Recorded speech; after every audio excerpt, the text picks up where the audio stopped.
Welcome to the Fiscal Physical Podcast. Join us each week as we sit down with the founder of Alchemy Wealth Management and author of Your Fiscal Physical, Ryan Nelson. Tune in to gain valuable insights and practical tips as we simplify complex financial concepts into digestible lessons. From budgeting to retirement planning, this podcast is your go-to resource for mastering financial literacy. Welcome to this week's episode of the Fiscal Physical Podcast. My name is Aaron. I'm your host on this financial journey, and I am joined, as always, by the founder of Alchemy Wealth Management, also a published author, Ryan Nelson. Ryan, how are you today? I'm doing well. How about yourself? I am doing excellent, I would say. I'm really having a great time with this podcast. We're really, I feel like we're coming into our own with what we're discussing, what we're bringing to the listeners here, and make sure to check us out on all the different podcast platforms, Spotify, Apple Podcasts, pretty much wherever you get your podcasts. You're going to be able to find us there, and make sure to email us at podcast@alchemywealth.com if you have any questions, feedback, anything like that. We'd love to hear from our listeners. But Ryan, I got to dive into this next one right away here, because when we're doing these outlines and everything, or when I'm reading through the different areas we're going to tackle, the progressive tax system is what we're going to talk about this week here, and I am so excited because I feel like we are going to share some wealth, or not some wealth. I don't have any wealth to share, but we're going to share some knowledge with our listeners that I really think is important to know and not a lot of people are aware of. So let's just dive into it, Ryan. What is the progressive tax system, if you could break it down for us here? Yeah, so the U.S. we've decided that we're going to charge the U.S. citizens a tax on their income, and that is called the progressive tax system. So that's the type of system we're using to calculate the amount of tax owed on our income generated. And so what that means, progressive tax system, I'll also, on a quick aside, I'll tell you. Sure. In the book, Your Fiscal Physical, this is probably the topic I get the most comments about people not understanding how our progressive tax system works. So I think this will be a pretty exciting episode. I think a lot of people have a misunderstanding of how the system works, and maybe it's even easiest to explain the system by explaining sort of maybe the most common misunderstanding first, and that is, as we transition into a new tax bracket, that all of our wealth would be taxed at that new tax bracket. So, for instance, a common belief, again, a common but not accurate belief would be is if a couple was earning enough to be in, say, the 12% tax bracket, and they cross over this arbitrary threshold that moves them from the 12% tax bracket up to the 22% tax bracket, that every single dollar they earn would be taxed at 22%. And that is just not correct. That is not how our tax system works. In that example, if they were to go over the 22% tax bracket by, say, $1, only that additional dollar would be taxed at the 22% rate, right? And so the way that this system works, so we have multiple sort of, I think the easiest way to explain it is buckets. Yes. Yeah. Yes. I just want to jump in real quickly, because you hit on a piece that I personally was very blown away by when I was reading your book, Your Fiscal Physical, 7 Keys to Becoming Financially Fit. Find it on Amazon. But when I was reading this section, I was in bed and I woke up my wife and I was like, did you know this? Did you know that this is how our tax system works? Because it is such a common misconception of how it works. So I'll let you take it away, but I was blown away by this, and I think that the bucket analogy is really going to resonate, I hope, with people for sure. Perfect. Yeah, so let's dive into the bucket analogy. So the way that the progressive tax system works, I'm going to ignore standard deductions for a moment here, and I'm just going to walk through kind of our tax brackets, again, just ignoring any sort of deductions. And so effectively, if you're married, this is in the year 2024. If you're married, right, there's a tax bracket from $0 to about $23,000 that you'll be taxed 12% of your income. And then the next tax bracket would be from that approximate $23,000. I'm going to round all these to the nearest thousand. So that'd be from $23,000 to $94,000, you'd be taxed 12%. From $94,000 to $201,000, you'd be taxed 22%. $201,000 to $384,000, you'd be taxed 24%. So on and so forth, right? Sure. And so you can think of each of these different sort of ranges as a bucket. So that first bucket we'll call is from $0 to $23,000, and so that bucket is a 10% tax rate. And so you can think of your income as filling up these bottom or lower tax bracket buckets first. So the first $23,000 you earn will go into filling up this 10% bucket. Once that 10% bucket is full and it can no longer hold a single additional dollar in it, then you have to start filling up your next bucket. In this example, the next bucket would be the 12% tax bracket bucket. And so once that first $23,000 fills up the 10% bucket, all additional dollars start filling up that 12% bucket. And again, you'd continue to fill that until that bucket gets full at $94,000. And then you'd have to start filling up your third bucket, or in this case, the 22% bucket. And again, you'd continue to fill that up. So if we were to kind of put some actual numbers to this, let's say there was a couple, right, married, I'll keep these numbers round. If there was a married couple making, say, $100,000, the first $23,000 or so they earn would fill up that 10% bucket. So that'd be completely full. They would pay 10% on that. So they would have paid about $2,300 of taxes on that bucket. The next bucket they would have filled up, that's from $23,000 to $94,000. They would have filled that bucket up completely. And that approximately $70,000 of income would have been taxed at 12%. And then they would have completely filled up that bucket, and they would have had to put some money in that 22% tax bracket.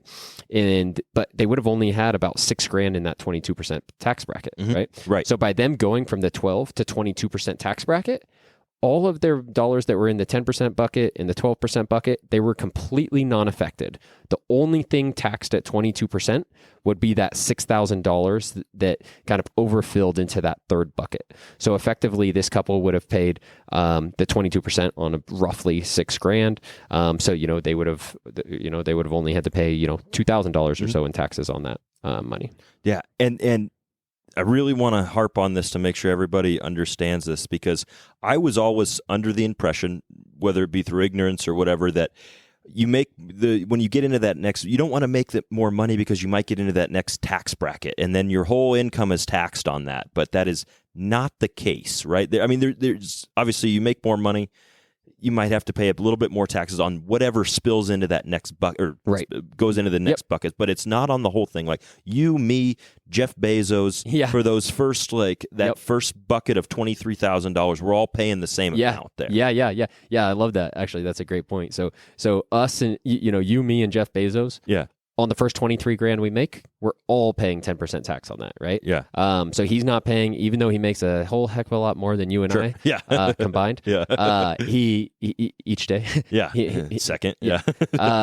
He is still paying the same exact tax percentage or tax rate as us on that first $23,000, and he just progresses all the way through this progressive tax system, and he gets to the point. Like, to give you an example, the highest tax bracket we have right now is 37%. This is in 2024.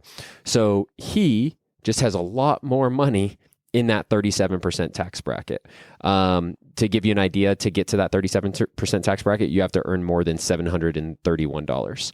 So for somebody who's earning $1 million a year, they do have a percentage of their money in this last bucket, and that is being taxed at 37%.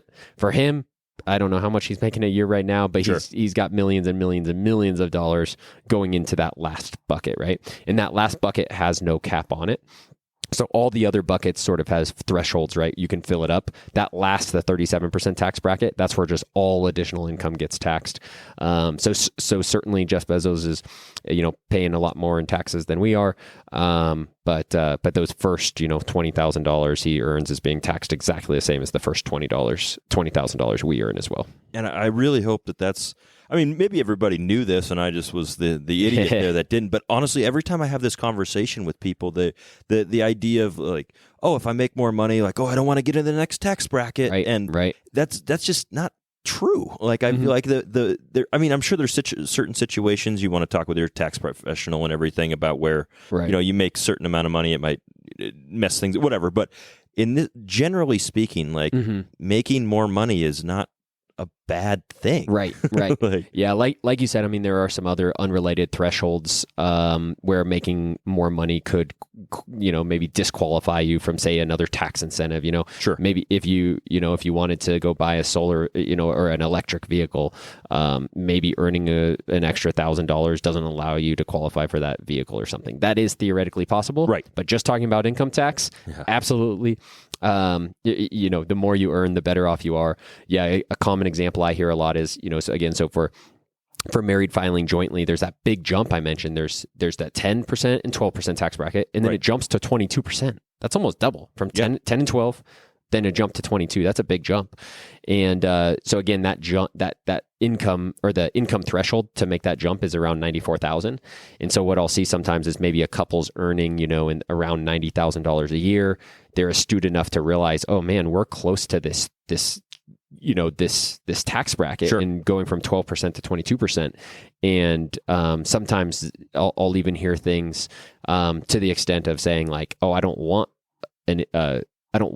a pay increase at work, because it would bump me from 90,000 to 95,000, and I'd actually then move from a 12% tax bracket to a 22% tax bracket. And it's incredibly astute from so many ways of realizing the different tax brackets and stuff, but it is just incorrect. Like if they jump to that 95,000, they're only going to have, in this example, $1,000 taxed at that 22%. All the rest will still be taxed at the 10 and 12. So they'll still be far better off getting that $5,000 raise at work. Oh, without a doubt. And that's a great point to put it, like when it equates to like a raise at work or a bonus or these certain things, like, oh my gosh, like what's that going to do to my tax bracket? And in reality, like I said, talk with your tax professional. I'm sure there's situations that might come up that are different, but generally speaking, with income tax here, this was just so cool. When in your book, there's like the little graphs and such that show like it, like kind of like going into the next bucket and these things. And like for myself, I was just like, oh my gosh, like how is that not taught in school? Right. Like of all the things that I mentioned that I think your book should be taught in school, but just that concept overall, I'm like, why did I learn, calculus when I didn't know how the U.S. progressive tax system works? Like yeah, what? it is kind of funny. What do we always say? Like the only certainties in life are like death and taxes, right? And so it's like, God, we're all so aware that we pay taxes. Yeah. And it's, for most of us, it's the biggest expense we pay, right? Typically we pay more in taxes than we pay for our mortgage or more than our car, So for most people, it's the biggest single expense we pay, yet a lot of us don't understand how it works. And so hopefully this helps empower some people to dive a little deeper, dive into their tax brackets and learn a little bit more about how they're exactly being taxed. Definitely. I love it, man. That was awesome. And I think that's a good place to pause here. We'll go ahead and take a quick break. We'll come back with some personal stuff here, but definitely we're going to build on this episode as well too. So, please, make sure that if you need to go back and re-listen to it or whatever it might be, this is a very beneficial one without a doubt. But absolutely. Hang tight. And now, to put the personal in personal finance. Welcome back to the Fiscal Physical Podcast for our personal section here. I am, as always, joined by Ryan Nelson. Ryan, I did have a question here because with this podcast, one, I've been learning so much just in general about it. And you as a financial advisor yourself, like, I feel like there's so many changes that happen in this industry.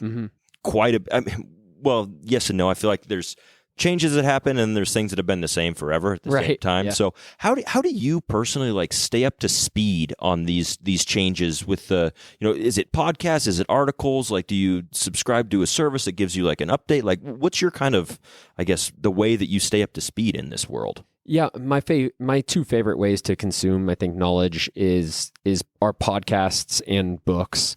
So I'd say podcasts and books are far and away how I consume the most knowledge.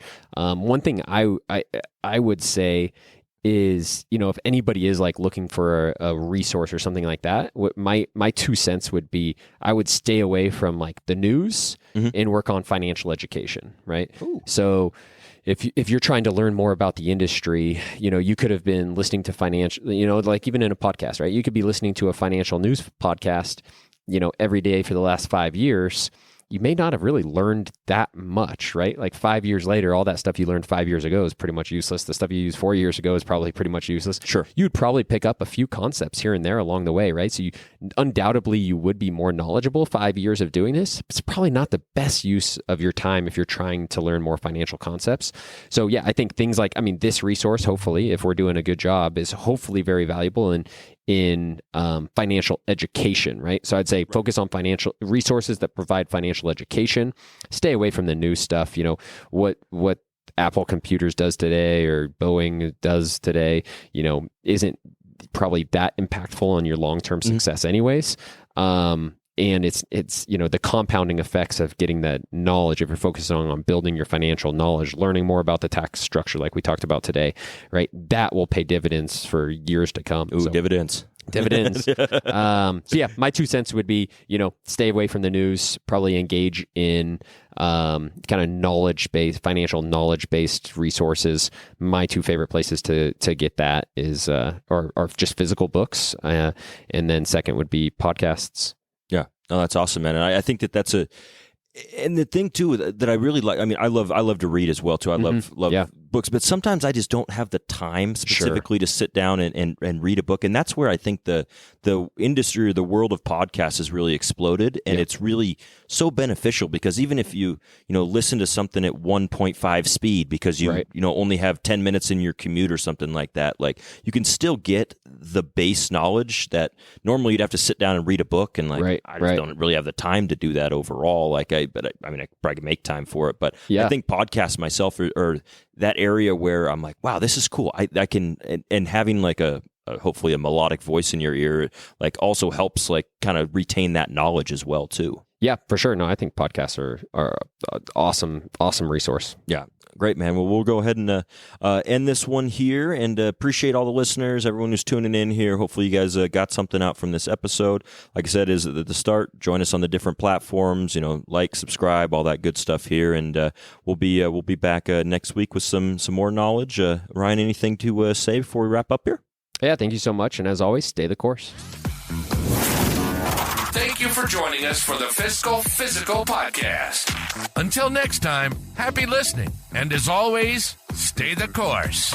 If you have a question or topic suggestions, please email us at podcast@alchemywealth.com. If you enjoyed today's discussion, subscribe to the podcast to ensure you never miss an episode. And consider leaving us a rating and review on your favorite platform. This helps other listeners like you find the show. For more resources, you can visit Alchemy Wealth Management's website at www.alchemywealth.com or find your Fiscal Physical, the book, on Amazon.